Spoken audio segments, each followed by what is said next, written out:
So, what is up with Ursula K. LeGuin's The Left Hand of Darkness? I hear so many people talk about this book, and I like the world building for it. I think it's a really cool idea to have a planet where they basically just don't have gender most of the time. But whenever I actually read this book, it just leaves me feeling that was okay. Yeah, that was like a 3-star book. And this is a video basically about some of the reasons that I feel that The Left Hand of Darkness is, for me, just pretty okay. For me, the main narrative issue that I have with the book is that it's really trying to combine two different ideas that don't mesh well logically in the same story. The one is that LeGuin really wants to have a portrait of the Gathenians in their natural state, what their society looks like on its own terms when they don't know to compare themselves to any other sentient life forms in the universe, and that there's a possibility that other societies might do things differently. She really just wants to dive into their culture and say, like, this is like what their food is like, this is what their architecture is like, this is what their political structure is like. All ideas that they came up with their own, with this idea that every other sentient creature in the world is like, in their world, is like them and has the same non-gendered society. And yet, LeGuin also wants to do a look at the Gathenians from a human perspective, from someone who's very used to society being gendered in a binary way, and to have this person like point out all the things about the Gathenians that seem different or weird to him. But for me, as soon as you bring in an outside observer, even just one person, you are no longer seeing the Gathenians in their neutral state. You are seeing them as they are reacting to someone who doesn't get what's going on with them, and who is a type of person they've never met before. So it's always very weird for me to read this book and remember, like, oh yeah, like, there's an alien. Because no one acts like that's what's going on. Like, she wrote a story of an outsider coming into a society who'd never met that type of outsider before, but she wasn't really interested in that aspect of the story or exploring those particular emotions. Genli, the human diplomat, is really just there to observe and catalog things for the reader. So we have this premise of an outsider coming into this society that really is not often the focus of this novel, except for a few key points.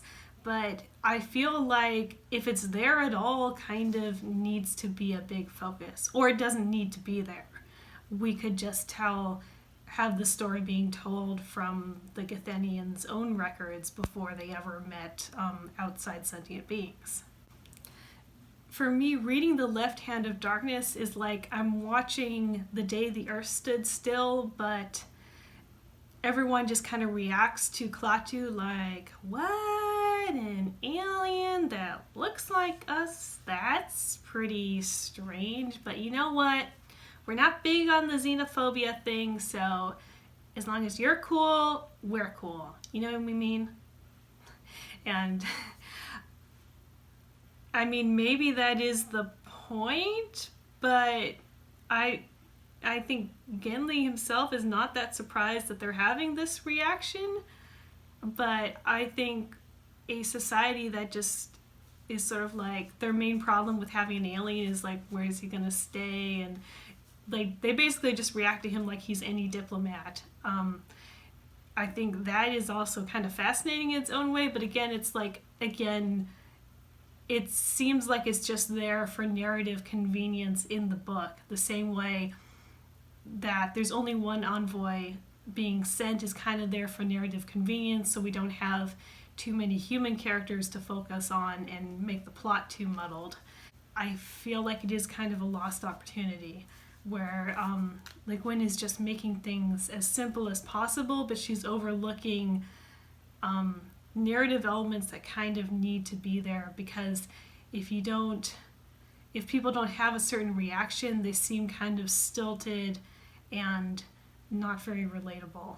For me, The Left Hand of Darkness also starts in kind of an odd place, and it's a place that is very telling of the kind of story the writer wanted to tell. We start, I think, about 2 years after Genli has arrived on the planet that he's the envoy to. So he's already learned all this stuff about their culture. He's already been accepted as an alien. He's not really surprised by anything he's seeing. No one's particularly surprised by him. And if we had started this story the day he arrived, we would get to see all his wonder and excitement about this world. We would get to learn things with him.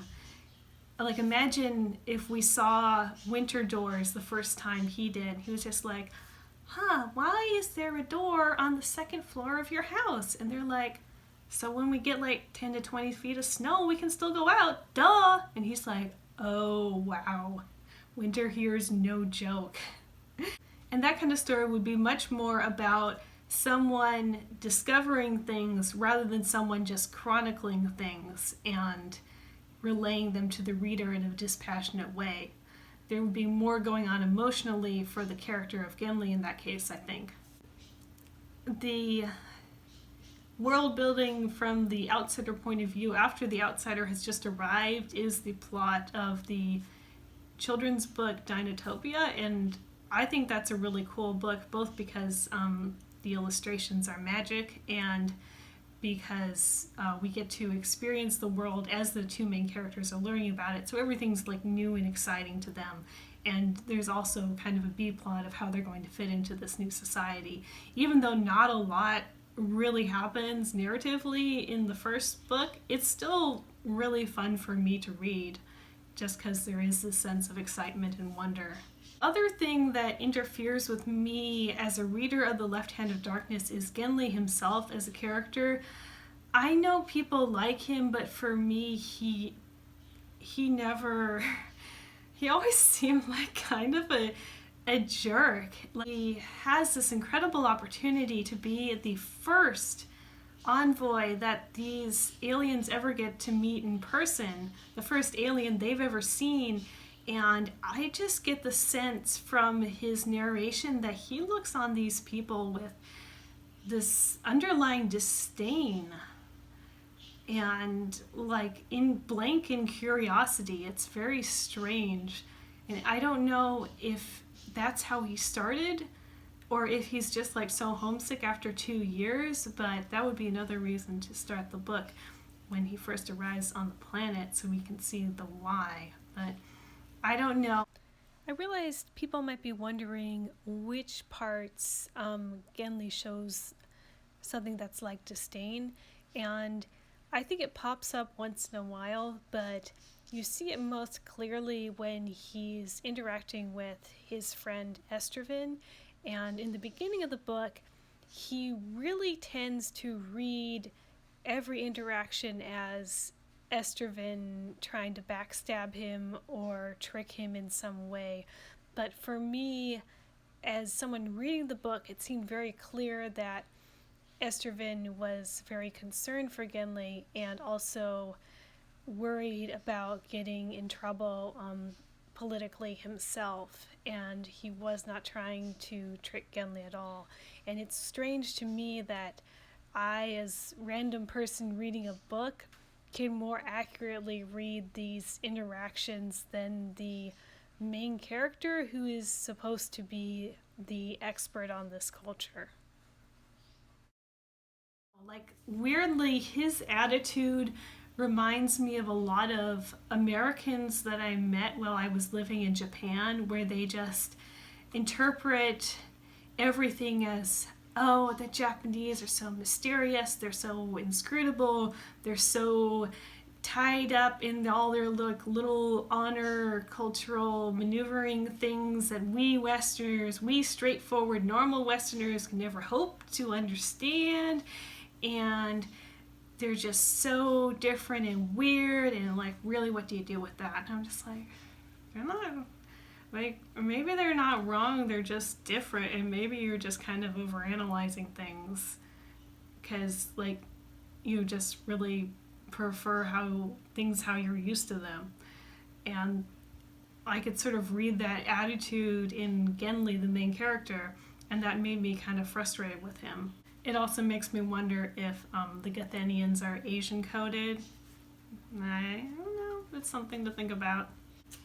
At least Genli's attitude does kind of get called out later by his friend Estervin. At least it underlies that a lot of what Genli thinks is normal is just as arbitrary culturally as what the Gathenians think is normal. There's one part from Estervin's point of view where he like sees Genli crying and trying to hide it after like what's like obviously been this really traumatic, really horrifying near-death experience where he was like almost worked to death and frozen to death. And Estervin's just wondering, like, why on earth would someone be ashamed of crying in such a situation? That's an entirely normal response. And that's like one way that we can see that Genli also comes from a culture that has some rules about honor and what's appropriate behavior that would be very mysterious to someone else and like maybe are ultimately kind of arbitrary. There is some weird writing in the book. Some is very evocative and I really like. Sometimes it's almost like a sense of trying too hard or trying to make something dramatic that doesn't need to be. There's this one scene that I do not get, where Genli's at a dinner and they're just talking about some political stuff that's going on between the two Gathenian countries, and like in the middle of this dinner, like he looks to the side, I don't remember which side it was, and he sees like, oh hey, that's my friend Estervin, when he come in? I'm like what, you never looked that way for like however long the dinner is going on, or someone just came in and the narrator didn't tell us? I don't know what's going on there, or like why it has to be like him, like not only him showing up in a place where he wasn't expected to be, but like he's just came out of nowhere. Like I don't know like why he had to seemingly come out of nowhere. It doesn't make any sense.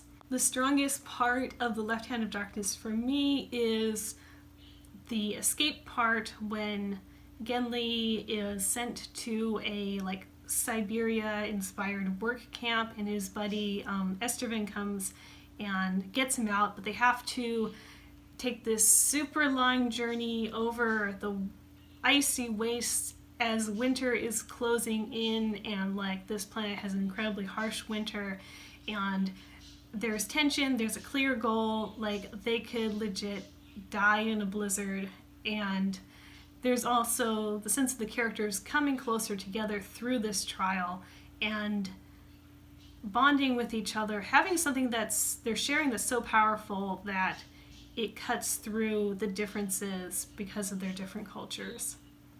And there's a nice description of how Genli's looking back, and he says that this was a really terrifying and difficult time in my life, but it's also, when I look back, I also think that's the time where I felt true joy. And it makes me think about how joy isn't always necessarily a positive emotion. It's more like this heightened sense of, it's more like a heightened sense of everything, of living and just living in the moment and experiencing something that's more powerful than everyday life. And I kind of like that. Weirdly, there's another writing by Ursula K. LeGuin where she took this idea of a what-if world and then just kind of wrote about it.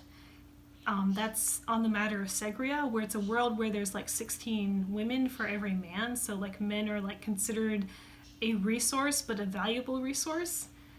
And that's more of a short story where she didn't want to pick one point of view, so she just did like a whole bunch of little snippets of like the envoys going and trying to adjust to society, and a novel from this culture, and like an account of a woman who's looking back on her little brother who she never saw since they were 10. And it's like a whole bunch of different things just kind of put together in a very loose structure. But for me, in a way, I like that better because it's not trying to be a cohesive novel or like one epic story or anything like that. It's just trying to be these little snippets. And as snippets, it works well. And I wonder if that's how The Left Hand of Darkness might have worked better, because I see it having some of that multiple viewpoint structure, some of that, like here's just like a guide to like the Gethenian fertility cycle, and here's like an old myth from this culture, here's Estervin's point of view, here's Genly's point of view, and maybe that it should have been a little bit more disorganized than it was, so it's not locked down into like, well, we can't tell this thing because it doesn't fit in the novel, we can't tell this thing because it can't fit in the novel, we can't have him arriving and then processing all his wonder and amazement because that would be like a 1,000-page book, yada yada yada. Maybe it should have been a more looser structure like the other short story that LeGuin has done. But that's just my thoughts as a reader. Other people probably feel differently. So these were my thoughts on Ursula K. Le Guin's Left Hand of Darkness and why it is a 3-star book for me. Like, it has some good parts, but I'm not sure it quite worked as a novel altogether. And some of the reasons that I think that it feels slightly off as a novel to me. So thank you for listening to my video. I hope you enjoyed it, and thanks for watching.